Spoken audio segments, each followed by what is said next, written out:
Em 90 segundos tu não faz nem um miojo, mas eu te ensino as matérias que tu tem até nojo. Então senta aí e começa a quebrar ATP pra ter energia pra tua mente processar e entender que a probabilidade de você ir bem no Enem tá ligada direto aos meus raps também. Então começa com humana, só sei que nada sei, mas sei que saí da vida e pra história eu entrei. Se o clima esquenta e tua caneta falhou, fica tranquila, a esfera dela dilatou com calor. Eu sou flúor com oxigênio, dá pra completar, evoluir melhor que o Darwin poderia imaginar. Se tinha uma pedra no caminho, pode crer que eu já chutei absoluto no rap. Eu nasci pra ser rei, crio uma sociedade aos modelos de Durkheim. O mecanismo dela própria é que diz pra onde vai minha inspiração. Thomas Edison dizia, é 1% e o restante o trabalho que faz. Então senta o rabo aí que eu vou te ensinar. Sometimes rap is the best way to learn, rapá. Eu não compreendo, pero não puedo hacer. É só estudar e ouvir as dicas que eu dou pra você. Confere suas respostas e faz tudo com calma. Manda bem na redação, faz do fundo da alma. Esse é o tópico frasal, ainda tem argumentação. E a resposta pra você eu deixei na conclusão. Se tá nervoso, se acalma pra mandar bem. E se liga nos vídeos que eu te preparo pro Enem.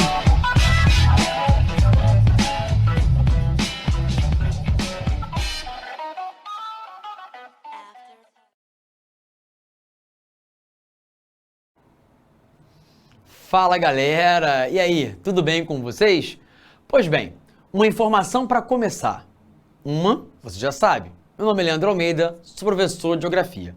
Agora a segunda, a nossa aula de hoje não é mais sobre indústria no mundo, ou sobre industrialização no mundo, ou sobre revoluções industriais, ou mesmo sobre modelos de produção. É sobre indústria no território brasileiro. É a primeira de uma sequência de aulas em que a gente vai desdobrar os episódios e a cronologia, além de espacializar geograficamente a industrialização e a indústria no Brasil. E a terceira informação, essa aula, infelizmente, não é ao vivo. É uma aula gravada que a gente está gravando agora, nesse momento, no próprio dia 22 de março, sexta-feira, às 10h19, nesse momento, no horário de Brasília, porque talvez você saiba, ou não, no Rio de Janeiro, nesse momento, há uma previsão, uma possibilidade de que ocorra uma chuva muito forte. Eu, inclusive, agora estou aqui torcendo, na hora em que faço essa gravação, para que quando essa aula estiver começando a ser transmitida, a partir das 5h30 da tarde, a situação esteja tranquila, dentro do possível. Você sabe, previsão do tempo é uma previsão. E o comportamento meteorológico é muito dinâmico. As nuvens se deslocam para uma área, depois para outra, e é muito complicado prever com exatidão o que é que vai acontecer com as chuvas, com a temperatura. Dito isso, em virtude da possibilidade de, com chuvas muito fortes, se estabelecer um caos no Rio de Janeiro, que em geral já é caótico nas sextas-feiras, a gente achou que era mais prudente fazer a gravação dessa aula para poder evitar que num deslocamento eu ou alguém ficasse preso no trânsito e você ficasse sem acesso à nossa aula de hoje. Feitos esses esclarecimentos, a gente pode começar a falar do conteúdo, mas não sem antes relembrar brevemente aquilo que falamos na aula da semana passada, que foi sobre modelos de produção contemporâneos. Você lembra? A gente falou sobre o toyotismo e falamos um pouquinho sobre o volvismo e o plataformismo. Basicamente, o que eu busquei passar para vocês foi: a indústria atual produz de maneira diferente da que ela produzia no passado. E há muitas diferenças entre essa indústria toyotista e a indústria fordista. Tamanho das fábricas, tipo de produto fabricado, diversificação das mercadorias, presença ou não de estoques, uso do sistema just-in-time, além da desconcentração industrial, da fragmentação produtiva e de como tudo isso influenciou no mercado de trabalho. A aula da última semana foi uma aula super importante. Inclusive, eu recomendo que, se você é assinante da nossa plataforma e por acaso não viu a aula da semana passada, dê uma olhada nesse material, porque ele pode fazer muita diferença na hora que o Enem chegar. Agora sim, vamos conversar sobre o conteúdo da aula de hoje, em que eu quero começar a conversar sobre quais foram as origens do processo de industrialização no Brasil. Para isso, eu vou focar a nossa aula em 4 pontos principais. O primeiro é esse aqui, ó. Como é que a industrialização se relaciona com a riqueza de um país, para que você possa compreender alguns dos problemas que o Brasil possui até os dias de hoje. O segundo é um ponto que também é muito importante e que é baseado na análise dos porquês de o Brasil ter demorado tanto a começar o seu processo de industrialização. Depois, eu vou te mostrar como é que é a distribuição geográfica da indústria e da riqueza atrelada a ela aqui no Brasil. E vamos falar sobre os surtos industriais, a crise do café e como é que isso impulsionou a indústria no território brasileiro. Tá bom? Essa é a primeira, eu repito, de uma sequência de aulas em que falaremos também sobre Vargas, sobre Juscelino Kubitschek, sobre o governo militar, enfim, sobre todos os momentos e governos que tiveram um papel importante, um protagonismo, um destaque na industrialização do território do Brasil. Comecemos falando de algo que eu já citei em outras aulas, mas eu acho importante repetir, para fixar na mente de vocês. A economia é dividida em setores, são 3, o primário, o secundário e o terciário. Atividades primárias são aquelas que envolvem matéria-prima sendo criada ou extraída da natureza. A agricultura e a pecuária são exemplos de atividades primárias porque elas produzem matéria-prima. O extrativismo vegetal ou mineral são exemplos de atividades que retiram da natureza matéria-prima, madeira, por exemplo, ferro, petróleo, que depois vão ser utilizados numa segunda etapa do processo de produção, numa fábrica, já que as fábricas, as indústrias, vão transformar petróleo em gasolina, vão transformar a madeira de uma árvore em um móvel ou em algum outro objeto, vão transformar a soja em hambúrguer de soja. O setor secundário é, portanto, responsável pelo processamento da matéria-prima e a transformação dela em um produto industrializado, de maior valor agregado, porque houve trabalho embutido, tecnologia envolvida, o que te permite vender essa mercadoria por um preço mais alto do que você venderia se vendesse apenas a matéria-prima. E é aqui que está o ponto-chave que nos mostra a importância da indústria na geração de riqueza para um país. Vamos entrar nesse ponto, mas só vou relembrar uma outra coisa, que o setor terciário é aquele que envolve atividades de comércio e de serviços. Você lembra? Eu te falei já, em aulas anteriores, que em quase todos os lugares do mundo, a tendência tem sido essa. Cada vez mais gente trabalha no comércio e nos serviços. Cada vez mais a economia é sustentada pelo comércio e pelos serviços. A isso, a gente dá o nome de terciarização. Porém, essa informação que eu te dei não pode fazer com que você ache, então, que a indústria perdeu relevância, que ela não serve para nada, que ela não influencia na economia. Pelo contrário. E vou te explicar o porquê. Quando um país vende matéria-prima, em geral ele vende algo muito barato. Uma tonelada de ferro não vale muita coisa. Uma tonelada de silício não vale muita coisa. É só minério. Claro, um minério com importância muito grande na cadeia produtiva, mas que ali, na forma de minério, não tem lá o maior valor do mundo. Quando é então que esse ferro, esse cobre, esse manganês, essa bauxita ganham valor de mercado real? Quando são transformados em um produto industrializado. Porque aí você pode vender por um valor mais alto. É muito mais caro comprar um carro feito com vários minérios do que comprar os minérios que vão ser utilizados para fabricar aquele carro. Imaginemos um cenário hipotético. Aliás, um cenário real. Um exemplo de família aqui. Meu sogro tem 2 carros. Aí você pode pensar, pô, o cara tem grana. Não, é um velho e um muito velho. O carro dele, que é o mais velho de todos, é o carro com o qual ele tem assim uma afinidade, um afeto, uma paixão. É algo com o qual ele tem um sentimento de pertencimento, de lugar, de afetividade. Mas isso é assunto para uma outra aula, de conceitos geográficos. O fato é que ele não se desfaz daquela desgraça, daquele carro por nada.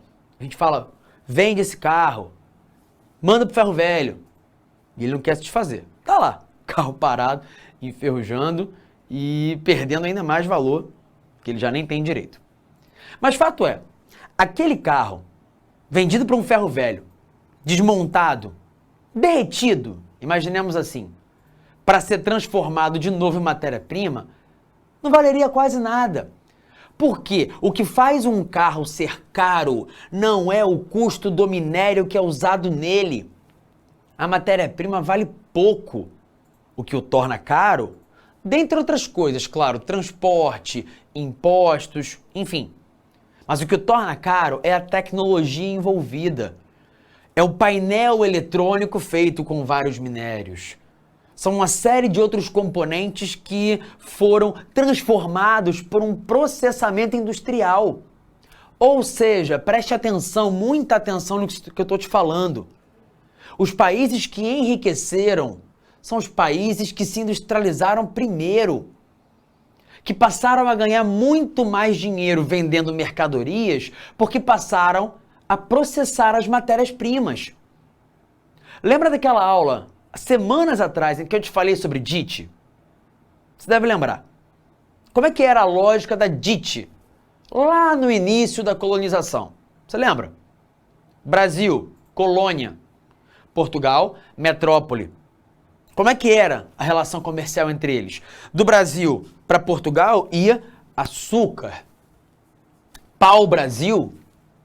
E os portugueses com esse pau-brasil faziam uma roupa, um tecido, com muito mais valor do que o da árvore em si.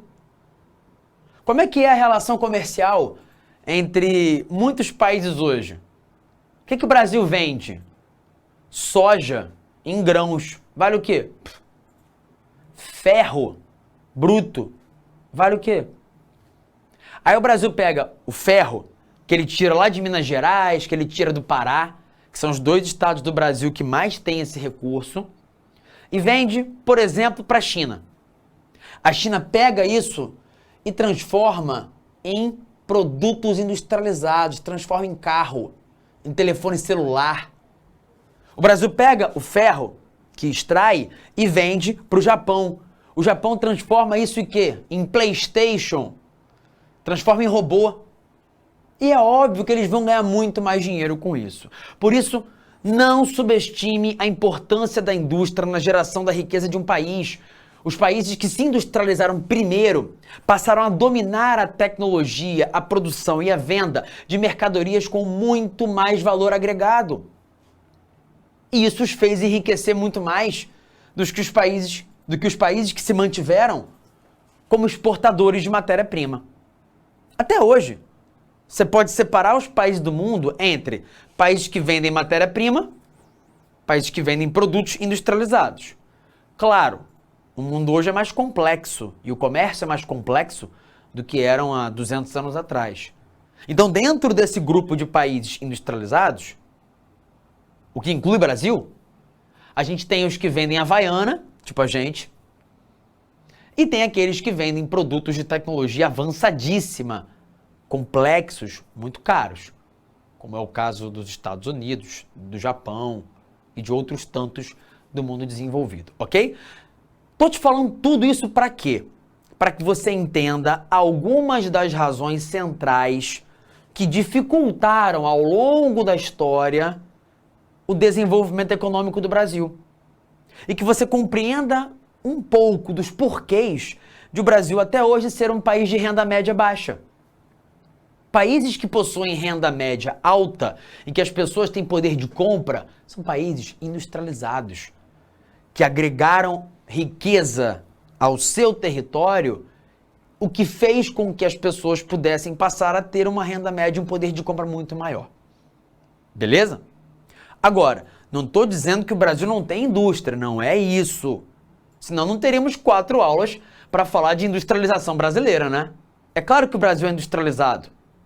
E esse é o mapa da distribuição geográfica das indústrias pelo Brasil. Repara, tem indústria em tudo que é estado, em todas as regiões. Mas onde tem mais?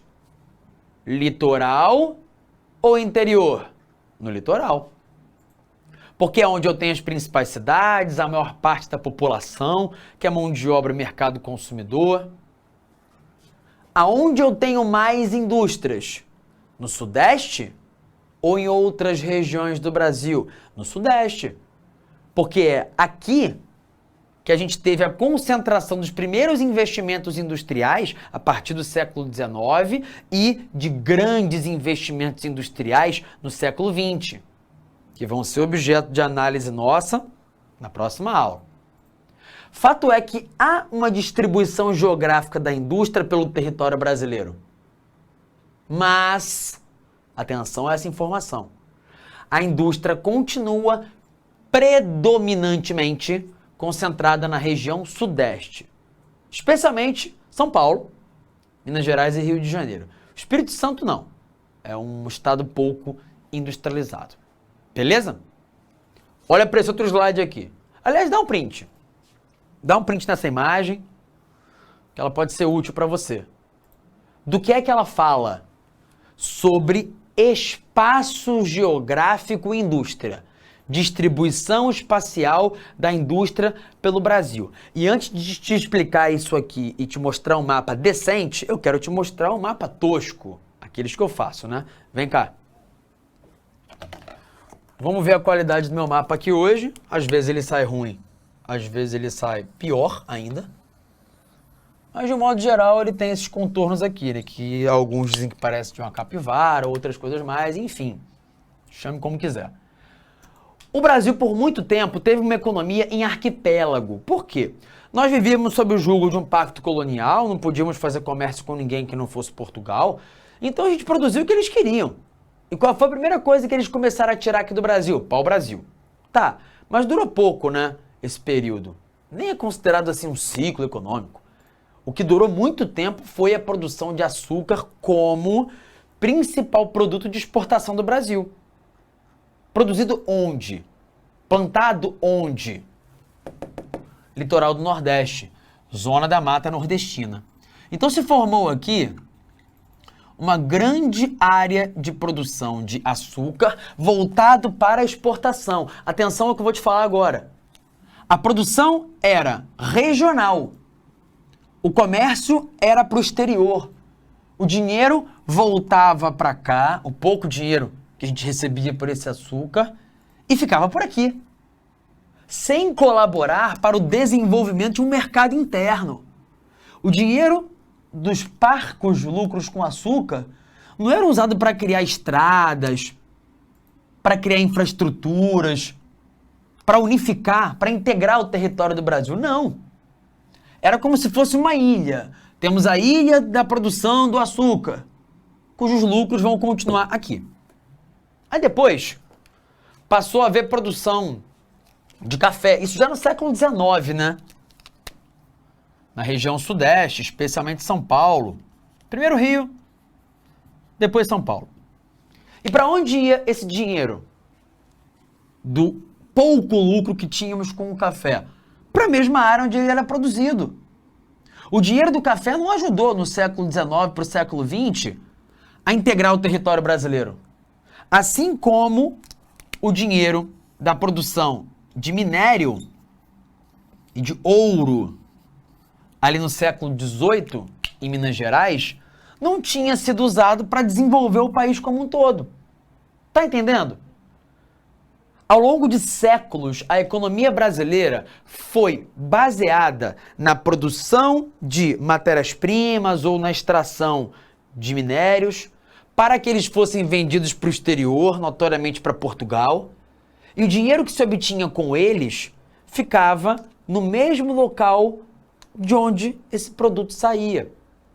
Ao contrário dos Estados Unidos, cujo processo de evolução econômica fez com que houvesse a formação de um mercado interno, onde um dinheiro do comércio era usado para integrar o território, para construir ferrovia, para integrar o território. Isso não aconteceu no Brasil. Também não aconteceu com outras mercadorias. Por exemplo, aqui na Amazônia, o pessoal extraía especiarias, produtos da floresta, as chamadas drogas do sertão. Não é maconha não, tá? Não é droga nessa categoria não. Não vem dizer a droguice não. São os produtos, especiarias, oriundas da Amazônia brasileira. Por exemplo, droga do sertão.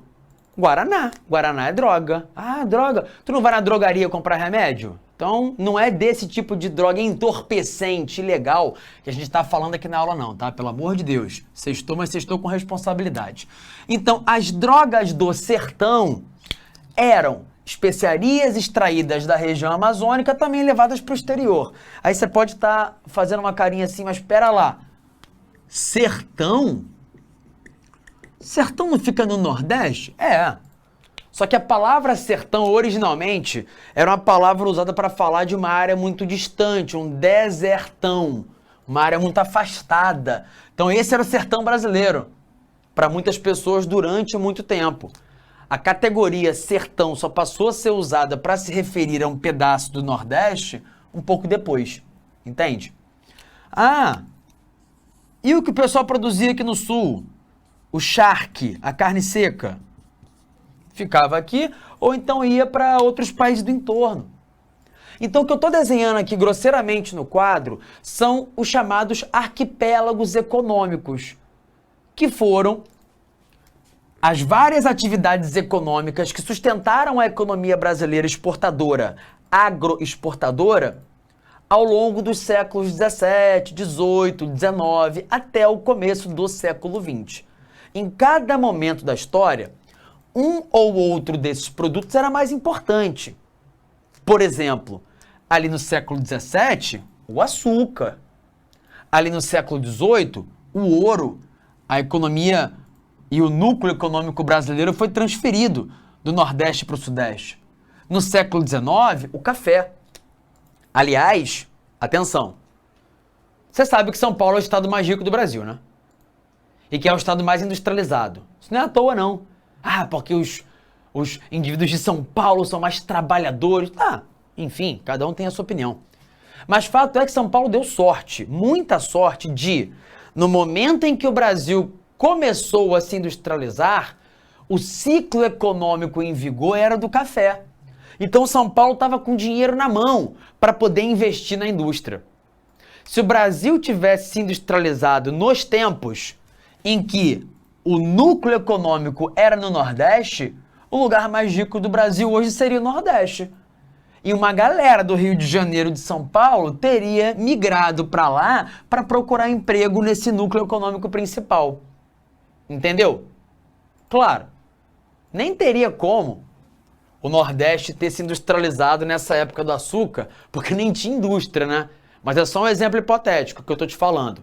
Como é que às vezes um lugar dá mais sorte do que o outro, e São Paulo deu sorte de, no momento em que o Brasil começou a investir em indústria, ser ela, São Paulo, a localidade que fazia parte do centro econômico do Brasil, naquele momento, naquele período. Tá bom? Vamos voltar para lá para o nosso outro quadro, para analisar os slides, porque agora sim que eu te fiz essa explicação, você pode entender melhor o que está descrito aqui na imagem.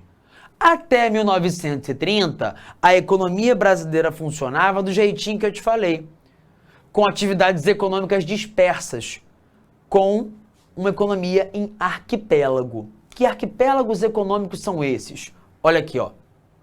Agora tá bem mais bonito o mapa, né? Mas você consegue entendê-lo melhor, porque eu construí um mapa semelhante aos pouquinhos ali do lado.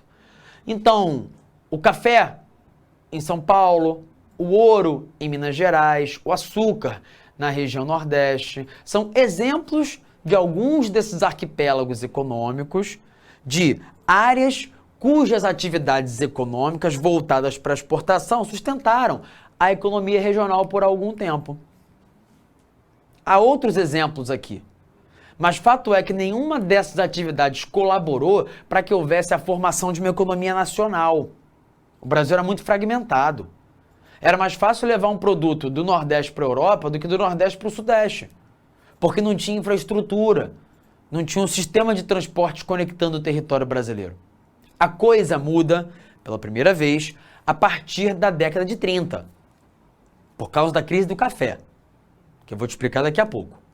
Mas o que importa nesse momento é que você entenda que as décadas de 30, 40 e 50 foram décadas em que foi implementado no Brasil um processo de industrialização concentrado na região sudeste. E por quê? Vamos lá.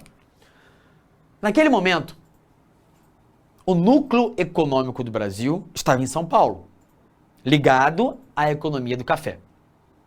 Quando então, no governo de Getúlio Vargas, houve o início de uma política pública voltada para criar indústria, o que Vargas pensou? Onde já tem alguma infraestrutura que vai me exigir um investimento um pouco menor? São Paulo e no Sudeste, numa outra escala. Então vamos colocar todas as fichas aqui. Se São Paulo já tem algumas ferrovias, já tem energia elétrica, já tem ali bancos, uma infraestrutura urbana, vamos embora investir tudo que a gente tem, que não é muito, para melhorar ainda mais a infraestrutura desse lugar e fazer com que aqui nós tenhamos mais chance de prosperar com indústrias. O Vargas pensou, não faz muito sentido pegar o pouco dinheiro público que a gente tem e começar a fazer indústria lá no Acre, ou então em Rondônia, ou então no Mato Grosso. Por quê? Porque como é que eu vou conectar esses lugares ao resto do Brasil? Em pouco tempo? Não dá. O custo seria muito alto.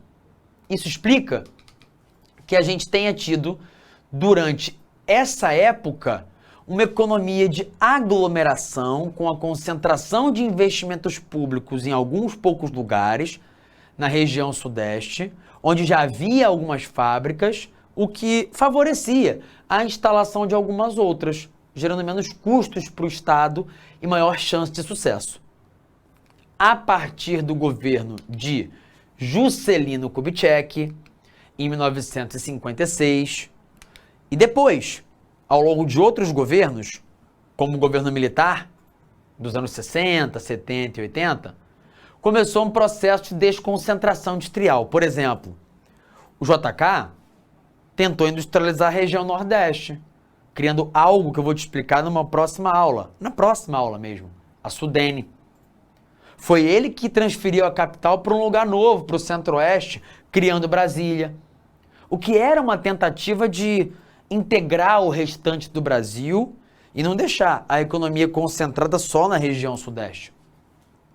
Os militares criaram a Zona Franca lá em Manaus, rodovias hidrelétricas nessa região norte do Brasil, o que foi também uma tentativa de integrar o restante do Brasil e não deixar a indústria concentrada apenas na região Sudeste. Agora, se você está vendo nesse mapa que tem indústria realmente em tudo que é lugar do Brasil, apesar de elas continuarem concentradas em maioria no Sudeste, isso é o fruto do que aconteceu realmente nos anos 90. Nos anos 90, aconteceu uma expressiva desconcentração industrial. Por quê?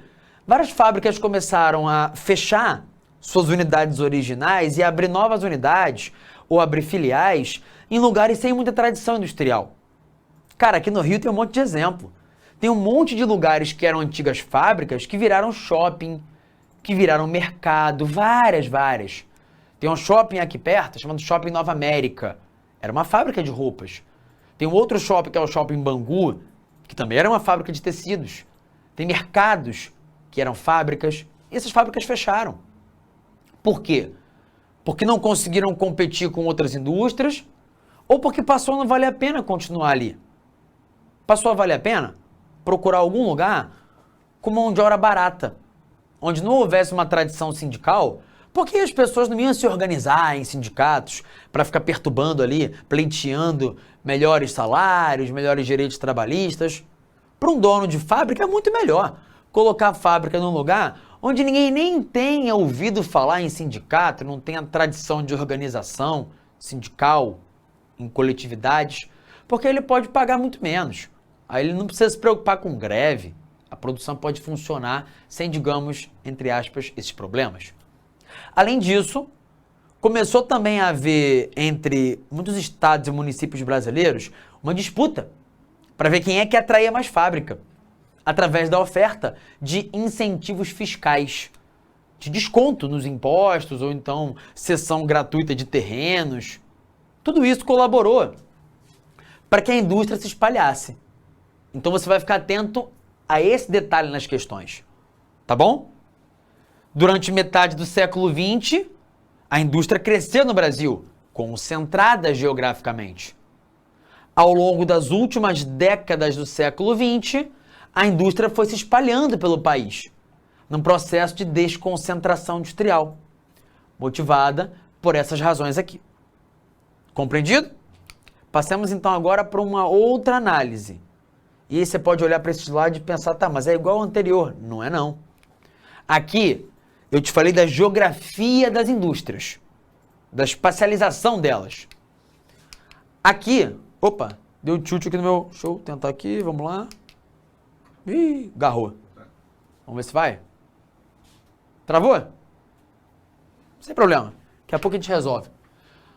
No próximo slide, que em instantes você vai ver aí, como você viu rapidamente ali na outra imagem. Opa, estamos aqui de volta, hein? Agora sim. O que eu coloquei foi a cronologia, o histórico, os momentos, as etapas. A palavra você escolhe a que você preferir. Da industrialização brasileira. Atenção a isso. Entre 1500, chegados os portugueses aqui, e 1808, o Brasil não teve autorização para a criação de manufaturas, de fábricas. Não podia. Por quê? Éramos uma colônia de exploração, tínhamos uma economia agrário-exportadora criada e implementada por Portugal, nossa metrópole, e vivíamos sob um pacto colonial, que não nos permitia fazer comércio com outros países. Quando é que isso muda e por que muda? 1808. Porque é quando a família real chega aqui. E a família real, ao chegar no Brasil, fugida lá da Europa, senão ó, Napoleão ia passar o rodo em geral, tu sabe disso que o Otto já te contou ou vai te contar? Ao pisarem no Rio, ficaram chocados. Que lugar selvagem, meu Deus, não tem loja, não tem produto.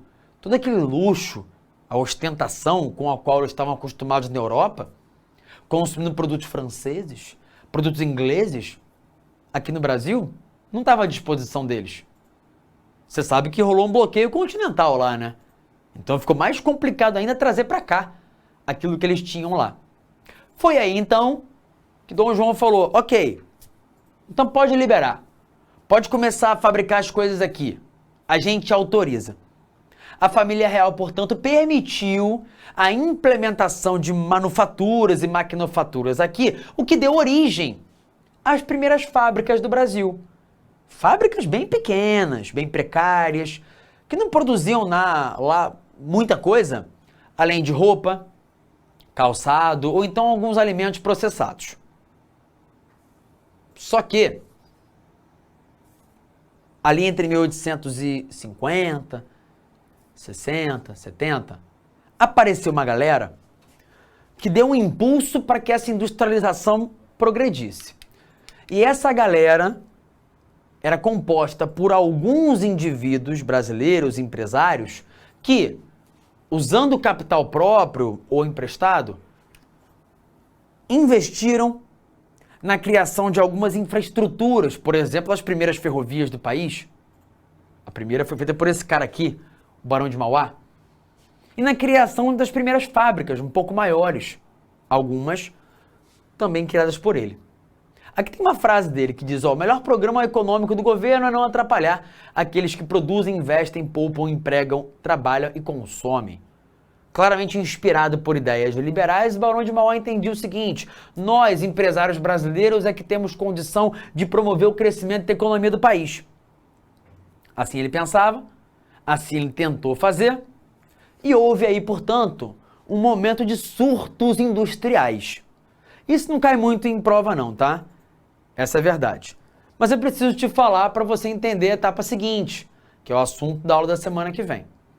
A indústria brasileira que surgiu a partir de 1808 foi ali, trôpega, aos trancos e barrancos, se expandindo. O número de fábricas foi aumentando. E por alguns momentos parecia até que a coisa ia de vez, que a coisa ia engrenar. Ao longo dessa segunda metade do século XIX, 1870, 80, 90, comecinho do século XX, 1900, 1910, que é quando houve esses momentos de surtos industriais. E aí, o que são esses surtos industriais? Momentos em que a indústria de um país cresce muito rapidamente. Mas por que eu chamo de surtos? Porque logo depois de crescer bastante, acontecia um declínio.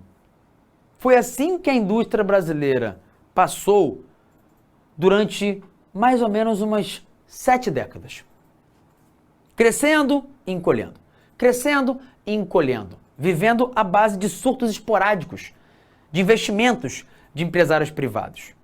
E o que colaborou para que essa indústria surgisse aqui? Primeiro, a chegada da família real, ali em 1808, que abriu a possibilidade para as manufaturas serem construídas. Segundo, uma lei, uma das poucas, que foi feita para ajudar a indústria nacional.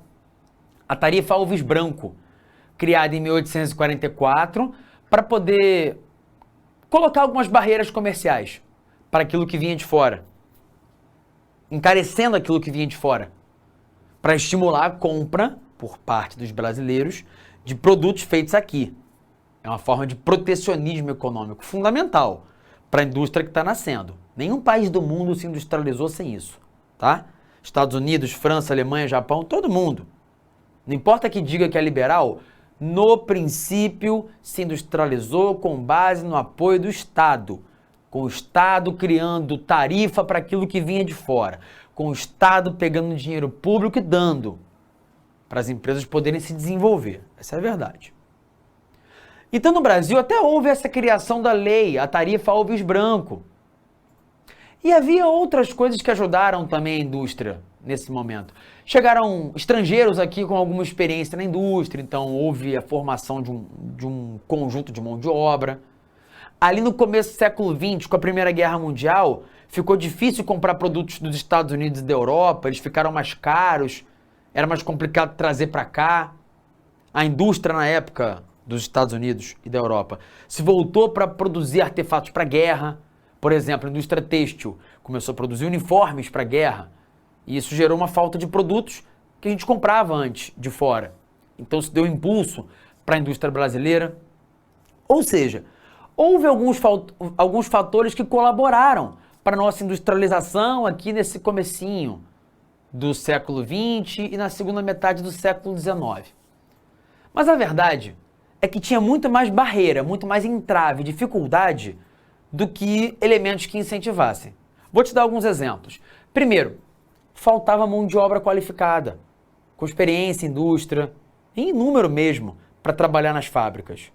Segundo, faltava mercado consumidor. A maioria dos que habitavam no Brasil eram pessoas escravizadas, que não tinham salário, e os outros eram pobres. Como é que você vai formar um mercado interno se não tem gente para comprar? Faltava muita infraestrutura, tinha pouquíssima ferrovia, não tinha rodovia direito, não tinha eletricidade, distribuição de eletricidade. Como é que você pode fabricar em grande quantidade, transportar mercadoria em grande quantidade, se falta infraestrutura? Não dá. Mas o maior de todos os problemas era a elite brasileira da época era formada por agropecuaristas. E essa oligarquia rural, esse conjunto pequeno de pessoas que dominavam o país e ganhavam dinheiro com atividades rurais, não queria que houvesse indústria. Não queria que o Brasil deixasse de ser agroexportador, porque eles ganhavam dinheiro com a agroexportação. E tinham medo de que houvesse o surgimento de uma classe industrial que tomasse o poder que antes estavam com eles. Ou seja, o Barão de Mauá e alguns outros empresários brasileiros tentaram sozinhos promover ali uma industrialização sem apoio do Estado, sem apoio da maior parte da elite. Com isso, a indústria de fato não prosperou. Afinal de contas, ela só viria a prosperar quando o Brasil, em 1929, sofresse gravemente com as consequências da crise de 29, lá nos Estados Unidos. Te falei isso em outras aulas, né?